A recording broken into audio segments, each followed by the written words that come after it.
Sveiki, mėly klausytojai. Girdite Vilniaus universiteto filologijos fakulteto tinklalaidę Kalba su jumis Eleonora Terleckienė. Gruodis greičiausiai mums visiems asocijuojasi su artėjančiomis šventėmis. Vis dar atrodo anksti, bet prekybos centrai, radio stotys jau kuris laikas skleidžia šventišką kalėdinę nuotaiką. Ir omenyje turiu ne tik įvairius papuošimus, nuolaidas, dovanų pasiūlymus, bet ir muziką. O kaipgi be jos? Turbūt jokiai kitai šventei nėra dedikuota tiek melodijų. Nuo tokios pop klasikos kaip Mariah Carey All I Want for Christmas iki Franzo Listo Weihnachtsbaum ar Gruberio ir Moro Stille Nacht Heilige Nacht. Greičiausiai jums, kaip ir man, užtenka išgirsti pirmosius dainos melodijos akordus, kad ne tik imtum niuniuoti, bet ir užlietų tą skambinsi lydinti emociją. Pripažinsiu, kartais tos pačios besisukančios plokštelės pakyri, bet gal net ir tai tapę tam tikrą tradiciją. Taip man bekontempliuojant, kilo mintis plačiau pasikalbėti apie muziką ir iškart žinojau, į kurį filologą galiu kreiptis. Šarūnas Šavėla, mūsų fakulteto lietuvių filologijos ir filosofijos gretutinių studijų alumnas, prieš metus Bolonijos universitete apsigynęs disertaciją apie filosofinio muzikos įprasminimo prielaidą senovės graikų tekstuose. Skamba įspūdingai ir labai mistiškai, tiesa. Po studijų Italijoje Šarūnas grįžo į mūsų fakultetą ir čia toliau sėkmingai tęsia antikos muzikos tyrimus. Tačiau kokie jie? Ką filologas gali pasakyti apie muziką antikoje? Ar muzika senovės graikams reiškia tą patį, ką ir mums? Bet gal apie viską nuo pradžių. Labas, Šarūnai. Labas, Eleonora. Kaip kilo tavo susidomėjimas muzikos savoka ir dar ypatingai muzika antikoje? Na, iš tiesų, tai pradėjau domėtis dar studijuodamas klasikinės filologijos magistrantūroje, čia Vilniaus universitete. Ir tiesiog skaitydavau tekstus ir vis užkliūdavo muzikinės analogijos, didžiulė reikšmė, kuri būdavo priskiriama muzikos fenomenui, o kartais kaip tik labai prasti ir nedaug reikšmės teikiantis apibūdinimai. Tai iš pradžių patraukė būtent aprašymų kontrastingumas, nes kartais muzika pristatoma kaip mažareikšmė į malonumą nukreipta praktika, o kartais, kaip pavyzdžiui Platono Valstybėje, sakoma, kad neįmanoma pakeisti muzikos įstatymų, nepakeičiant visos valstybės pamatų. Tai viso polio pamatų, vadinasi, jai yra priskiriama didžiulė reikšmė. Ir ne tik atlikimo meno srityje, kalbant apie estetinės kategorijas, bet ir politiniuose ar etiniuose kontekstuose. Tai muzika pasirodo itin svarbiuose svarstymuose, kalbant apie politiką, etiką, mediciną, filosofiją, kosmologiją. Tai tokios yra gana esminės temos, ne šiaip kalba apie muzikavimo techniką. Tai neretai netgi labai įtariai žvelgiama į pernelyg didelį virtuoziškumą. Tai vienas dalykas. O kitas dalykas, kurį pamačiau ir kas pasirodė gana keista, tai kad lietuviškame akademinėme diskurse nebuvo darbų šią temą, tai kartu nebuvo ir mokslinės literatūros. Taigi prieiga prie tokios reikšmingos antikinio pasaulio dalies buvo labai ribota. Tai tik nuo šių metų su nauju klasikinės filologijos katedros kuruojamu kursu atsirado ir šiai temai skirtos literatūros, tada atsirado ir daugiau galimybių į šią temą įsigilinti visiems, kam tai pasirodys įdomu. Tai susidomėjau pirmiausia dėl aprašymų nevienodumo, dėl muzikos savokoms priskiriamų reikšmių, kurios yra labai nevienodos ir neintuityvios šiuolaikiniai ausiai, šiuolaikiniam žmogui. Na ir man pasirodė įdomu ir prasminga šią temą giliau patyrinėti. Nes mes visi įsivaizduojame, kad žinome, kas yra muzika, priimame tai kaip savaime suprantamą dalyką, tačiau antikos pasaulyje jis buvo kur kas kitoniškesnis, negu mes esame įpratę manyti. Ir čia turėčiau padėkoti, žinoma, visiems, kurie prisidėjo prie mano akademinio kelio. Tai visų pirma, profesoriui Nagliui Kardeliui už paskaitas ir už vadovavimą tiek mano bakalauro, tiek magistro darbams, už motyvaciją magistrantūroje plėtoti šią temą, taip pat doktorantūros vadovams savo profesoriai Donatelai Restani iš Bolonijos universiteto, profesoriui Vytautui Ališauskui iš Vilniaus universiteto, kurie jau doktorantūroje prisidėjo savo įžvalgomis ir patarimais. Na ir dabar Vilniaus universiteto fondui bei italistikos katedrai, kurie prisideda prie to, kad jau po studijų Bolonijos universitete galėčiau plėtoti savo tyrimus čia, savoje akademinėje bendruomenėje. Ir tai kartu yra didžiulė galimybė ir darbo su tokiais tyrimais įvertinimas. Dabar iš to, ką pasakoji, mes galime matyti, kad tai tavo tyrimai yra tarptautiniai, nesuprantu ir ką tu bandėjai turbūt paaiškinti, kad Lietuvoje jie yra per mažai išvystyti, kad būtų galima tik tais čia daryti. Ar tiesiog norėjai. Kodėl Bolonija? Kodėl Bolonijos universitetas? Taip, iš tiesų nebuvo ir tiek daug literatūros ir nebuvo tyrimų šią tematiką. Tai viena vertus Bolonijoje yra, galima sakyti, šioks toks centras ir literatūros, tiesiog daug literatūros šią temą, tai buvo labai ir žmonės, kurie su tuo dirba, tai buvo labai patogu. Na, kita vertus, Bolonijos universitetas dar bendradarbiauja su daugybė kitų mokslininkų dirbančių su šią temą, tai buvo tiesiog gera galimybė, naudinga galimybė parvežti į Lietuvą tas žinias, kurias iš užsienio galima gauti. Ir aš negaliu nepaklausti, ar pats muzikuoji. Todėl, kad rašyti apie muziką, rašyti muzikos temą, nemuzikuojant, neturint visai jokio muzikinio išsilavinimo, galbūt tik tais pomėgį, man rodos, galėtų būti labai sudėtinga. Galbūt ir galėtų būti sudėtinga, bet kaip tik turbūt taip susidėliojo, kaip ir turėjo susidėlioti, kad muzikavimą pakeitė mąstymas apie muziką. Na ir šiuo atveju tiesiog instrumentai ir muzikavimas liko hobiu, o štai platesnis susidomėjimas ir laikas, kurį skiriu, daugiau yra skiriamas ne muzikavimo praktikai, o muzikavimo apmąstymui ir suderinau tai savo studijas, filologijos studijas su muzikos tyrimais. Tai atsakymas yra taip. Tai atsakymas buvo taip, dabar jau šiek tiek mažiau. Gerai, o tai dabar jau šiek tiek užsiminiai, bet pratesk tą mintį apie muzikos reikšmę. Tai vis dėlto tai, kaip mes šiandien mąstome apie muziką ir ją suprantama, ir tai, kaip senovės graikai apie ją mąstė, yra didelis skirtumas. Ir taip, ir ne. Ir vienodai, ir panašiai, ir nepanašiai, bet turbūt labiau nepanašiai vis dėlto mąstom apie tą dalyką, nes pirmiausia, tai nėra taip paprasta atsakyti, ką antikoje reiškia muzika, nes ši sąvoka, būtent muzikė techninė, apimė daugybę skirtingų reikšmių. Tai gal reikėtų pradėti nuo pačios žodžio etimologijos. Žodis, kuris rodo muzikė arba muzikė techninė, rodo labai aiškią sąsają su mūzomis. Tai šia prasme muzikė yra visos mūsų globojamos intelektualinio gyvenimo sritis, tai yra itin plati sąvoka. Ir dauguma kalbų šią sąsają bent jau lingvistiniu lygiu yra išlaikiusios. Štai skaitai kokį žodį music ar music ir ta sąskaita su mūzomis yra akivaizdi. O štai lietuvių kalboje ji nėra tokia akivaizdi, nes turime muziką, o ne muziką, tai su trumpaja U. Na, bet reikšminiai klausimai čia tikrai nesibaigia ir tų reikšmių yra daugybė, net ir antikos pasaulyje. Tai siauriausia prasme muzika yra instrumentinis menas, panašiai kaip ir mums šiandieną. Tačiau beveik visada, ypač iki 5 amžiaus prieš Kristų, bet ir kur kas vėliau taip pat, muzika reiškia ne tik instrumentinę muziką, bet ir poeziją, šokį arba, tikriau tariant, kūno judesį. Tai toks daug platesnis terminas, įtraukiantis ir poeziją, ir šokį. Na ir mes turime daugybę žodžių, kuriuos perėmėme iš graikų per lotynų kalbą, tačiau kurie prarado savo pirminės reikšmės. Tai pavyzdžiui, žodžiai harmonija, simfonija mums dabar nurodo į visiškai kitokį kontekstą, negu nurodė antikinio pasaulio žmonėms. Na ir tie kontekstai mums pasirodo išskirtinai muzikos teorijos rėmuose.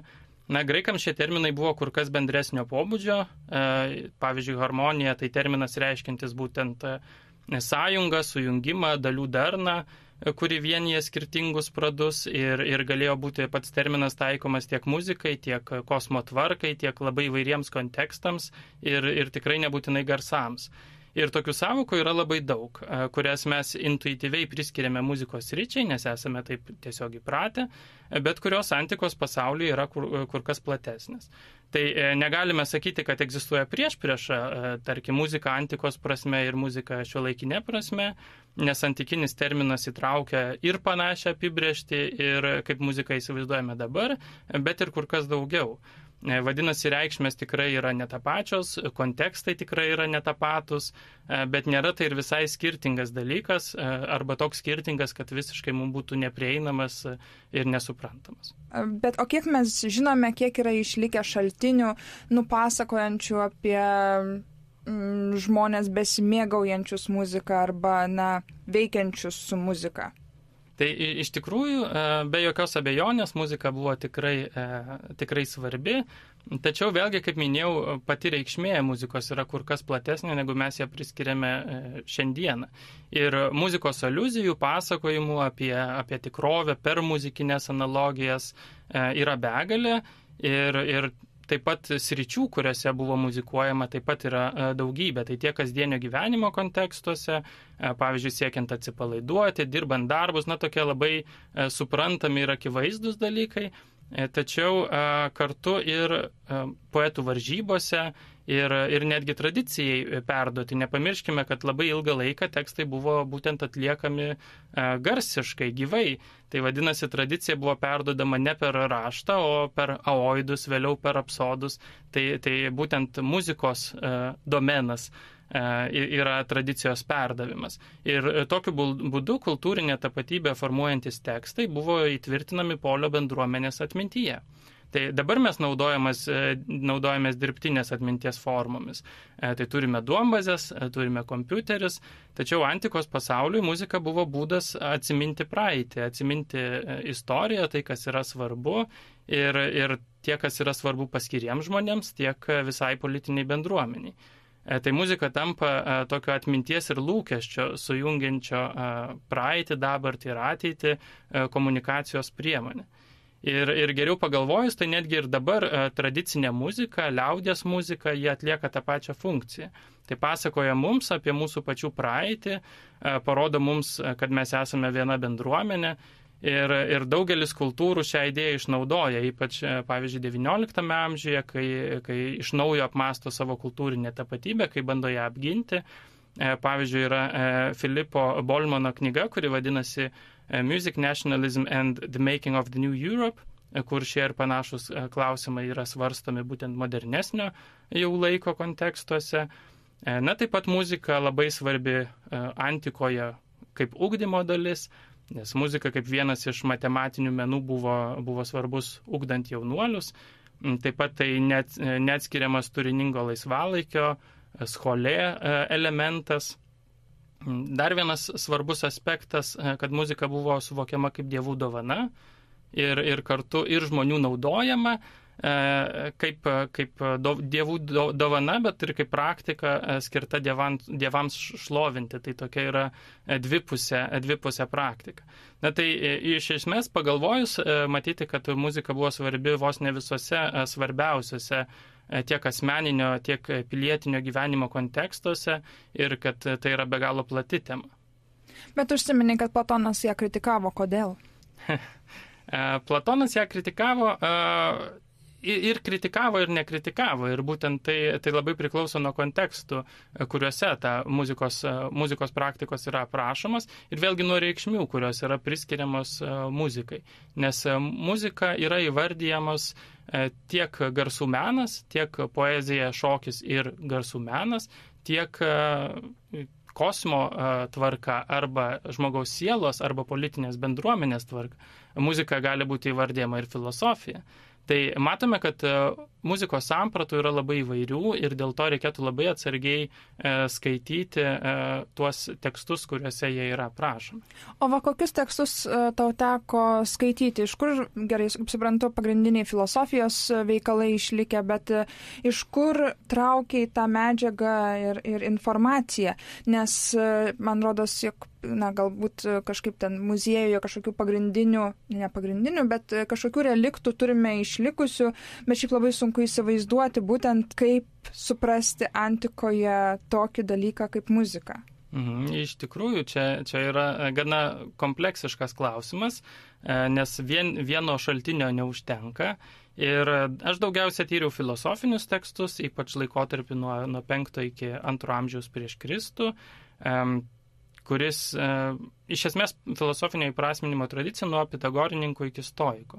Ir tai yra gana platus laikotarpis, bet aš jį pasirinkau būtent todėl, nes man rūpėjo atidžiau pasigilinti į raidą, kaip kinta mąstymas apie muzikos fenomeną, kaip laikui bėgant keičiasi savokos.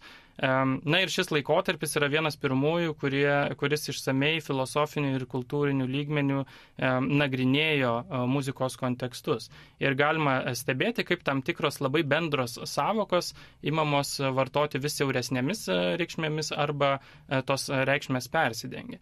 Ir čia gerai pastebėjai, jau ne vien tik tai apie mano tyrimus kalbant, yra svarbu pastebėti, kad norint tyrinėti antikos muziką, jos šaltinius vienos prieigos neužtenka. Tai ar tai muzikologinė, ar etnologinė, ar archeologinė, filosofinė, filologinė prieiga, jos negana. Ir tas man irgi pasirodė labai įdomu vykdant šiuos tyrimus, nes mes esame linkę išskaidyti kūrinius pagal žanrus, pasiskirstyti darbais.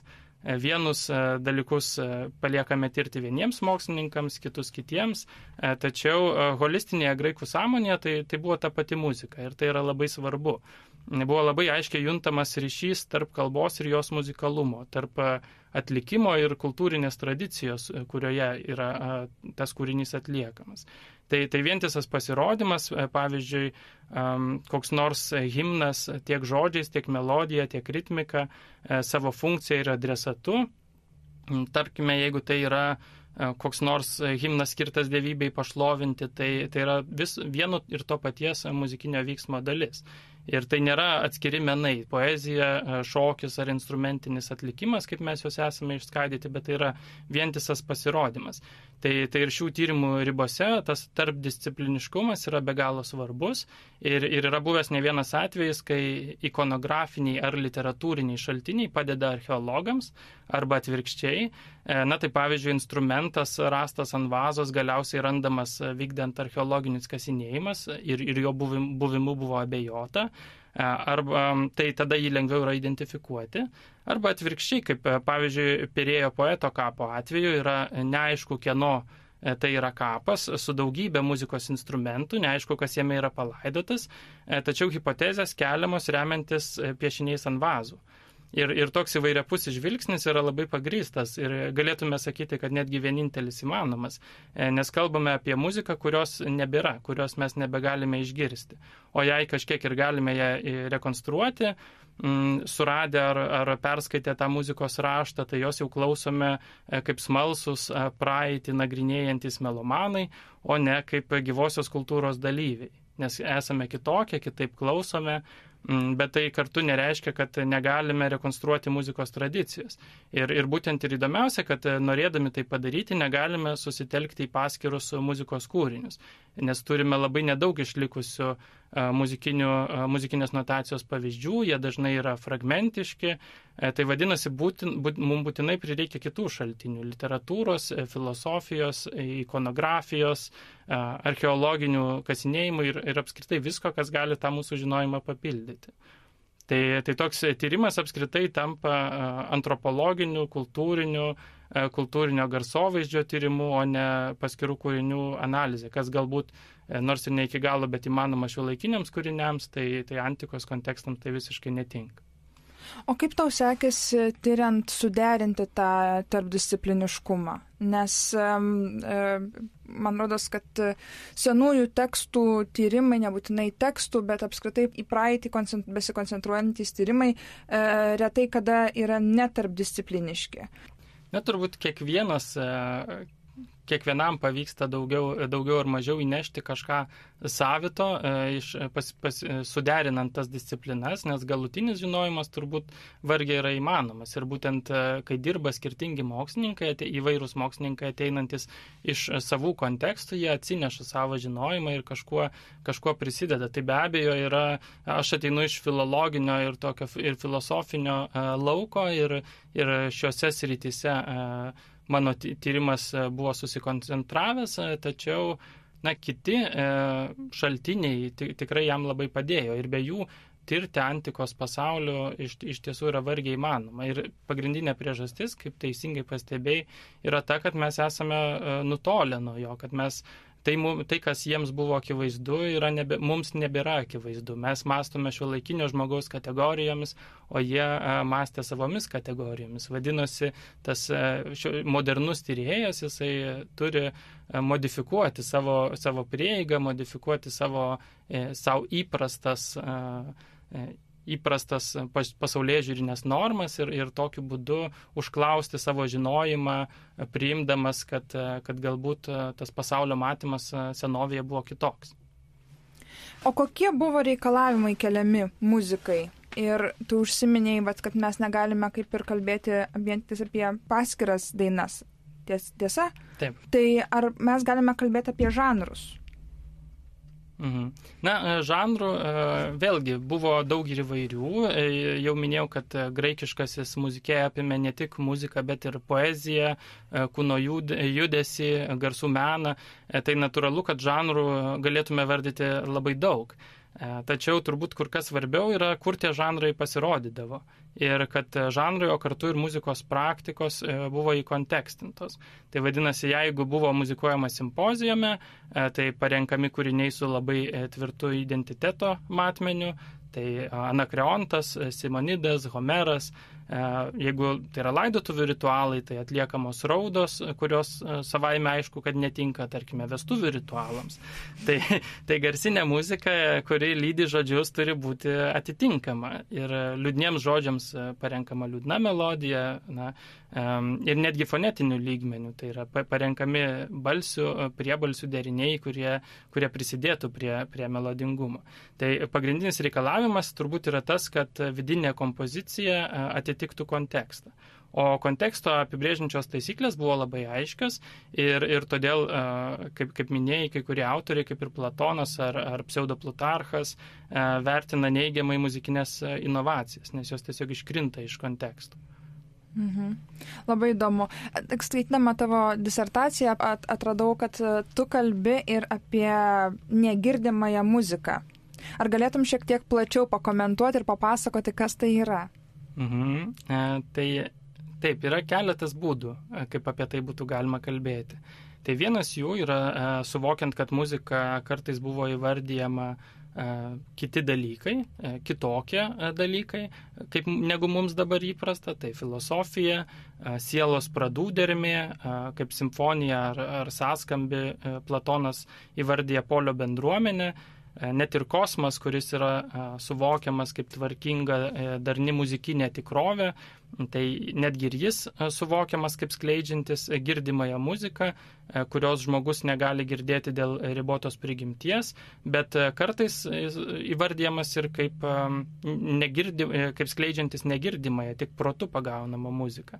Tai viena vertus muzika yra negirdima, nes jos reikšmės kur kas yra platesnės, būtent apibrėžtis yra platesnė. Ir pabrėžiant būtent darnos semantinį aspektą, skirtingų dalių suderinimą į darną, į vientisą visumą, ir neretai muzika tampa harmonijos sinonimu. Ir netgi nebūtinai kalbant apie garsus, kaip dabar mums yra įprasta harmoniją sieti būtent dažniausiai su garsais, bet apie apskritai įvairių paskirų dalių derinimą.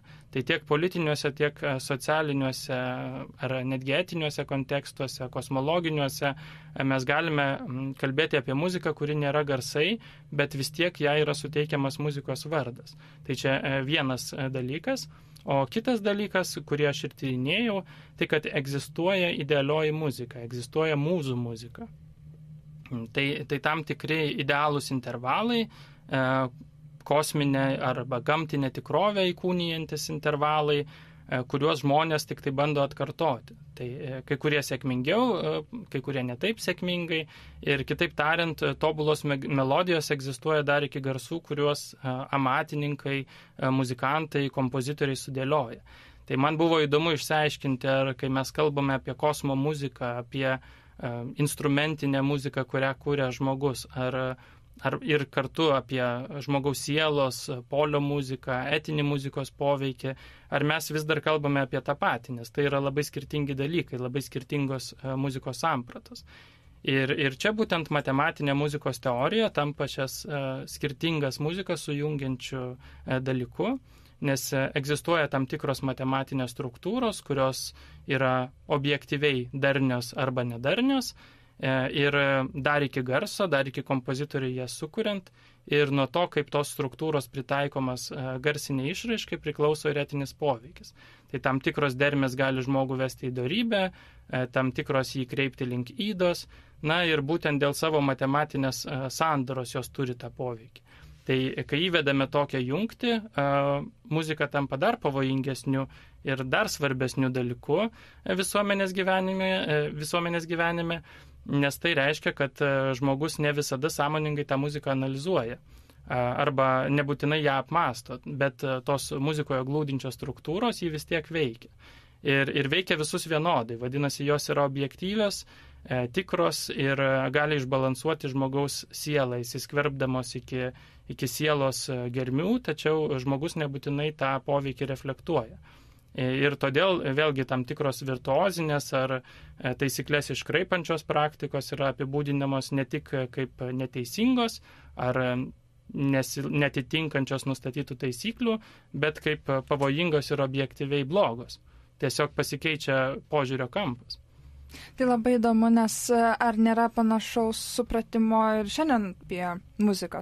Taip, iš tiesų etoso, muzikos kaip etosą paveikiančios idėjos kilmė yra labai sena ir antikoje tas yra matyti. Jau iš dalies minėjau, kad buvo manoma, kad tos per muziką perduodamos struktūros, ypač čia platoniškame kontekste, jos gali paveikti žmogaus sielą ir žmogaus sielos struktūras.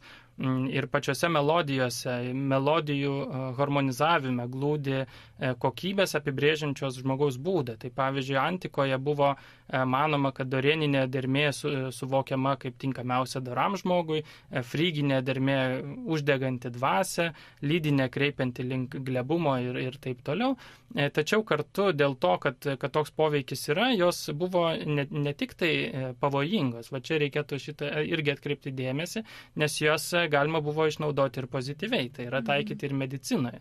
Ir senovės Graikijoje egzistuoja toks reiškinys kaip muzikos terapija, ieškoma melodijų, kurios galėtų pakeisti tiek fizinės, tiek dvasinės sielos kokybės ir padėtų žmogui išgyti. Tai pripažįstant, kad egzistuoja tas neigiamas poveikis, kartu reikia pripažinti, kad muziką galima išnaudoti ir teigiamai. Ir, ar taip galvojama mūsų laikais, tai yra sudėtingas iš tiesų klausimas ir turbūt yra galvojama visaip. Ir kad muzika turi poveikį, tai yra gana akivaizdu, nes žinome, kad įtaikoma ir rinkodaroje, bandant paveikti žmonių elgesį, ir muzikos terapija tebėra taikoma. Tai ji pavyzdžių, kad muzika gali daryti poveikį žmonėms ir manimo, kad tas poveikis galimas sieti su gėriu ar blogiu, tai yra ir jų toli ieškoti nereikia. Štai pavyzdžiui, vos prieš 100 metį Skriabino muzika buvo uždraudusi BBC, nes joje esame per daug blogio. Rytuose, ypač musulmoniškose šalise, tam tikros muzikos praktikos irgi yra stipriai prižiūrimas. Taigi, vėlgi, kad muzika veikia ir kad ji gali turėti stiprų poveikį, tai tebėra aktualu. O jau dėl prielaidų, tai čia yra kitas klausimas, kodėl ji veikia. Ne tik tai, kad veikia ar kaip veikia, bet būtent kodėl ji veikia, tai turbūt galima ginčytis. Šis klausimas yra atviras. Na ir antikos tekstai turi ką pasiūlyti ir šiuolaikiniam klausytojui ar skaitytojui gali padėti šią diskusiją toliau panagrinėti. O kiek yra iš to, ką skaitei, išverstų tekstų? Pavyzdžiui, jeigu klausytojai norėtų pasiskaityti arba apie tai pasidomėti, ką reiktų skaityti? Išverstų tekstų šaltinių turiu omenyje. Taip. Na tai pagrindiniai tekstai, kurie yra išversti, tai yra Platonas, Platono valstybė, Timajas, taip pat Aristotelio turime Politikos 8 knygą, skirtą būtent muzikos klausimui. Galvoju dabar galvoju. Nes ir iš tiesų daugumą vertimų reikėtų peržiūrėti, ypač siejant su muzikos klausimais. Na, vis dėlto tie vertimai, kurie yra, ne visada yra tikslus. Vėlgi susidurėme su klausimu, kaip versti muzikos terminus, kaip versti pačią muzikė. Ar tai yra muziškiai menai, senesniuose tekstuose, senesniuose vertimuose iš viso galime aptikti vertimų, kad tai yra dailieji menai, tai yra akcentuojant būtent vizualų į potyrį, o ne garsinį. Ir, yra tekstų, turime Platono tekstų, Aristotelio tekstų, šis bei tas yra iš vėlesnių autorių, iš stoicizmo, iš Senekos, bet tie vertimai vis tiek yra fragmentiški. Tiksliausia ir turbūt naudingiausia būtų skaityti Andrew Barkerio anglišką knygą Greek Musical Writings, kurią sudaro 2 tomai ir ji jau yra mūsų VAU bibliotekoje. Puiku. Jau taip einant link pabaigos, šitie tyrimai, būtent antikos muzikos tyrimai, ką jie gali daugiau pasakyti apie šiandieną, apie šiuolaikinį žmogų? Kas iš to, kas iš tyrimų yra? Visų pirma, tai yra smalsumas ir smalsumas yra gana rimtas argumentas tų tyrimų imtis. Tačiau, ieškant jau papildomų argumentų, galime suprasti, kad bet koks praeities tyrimas turbūt vienaip arba kitaip kalba ir apie mus pačius.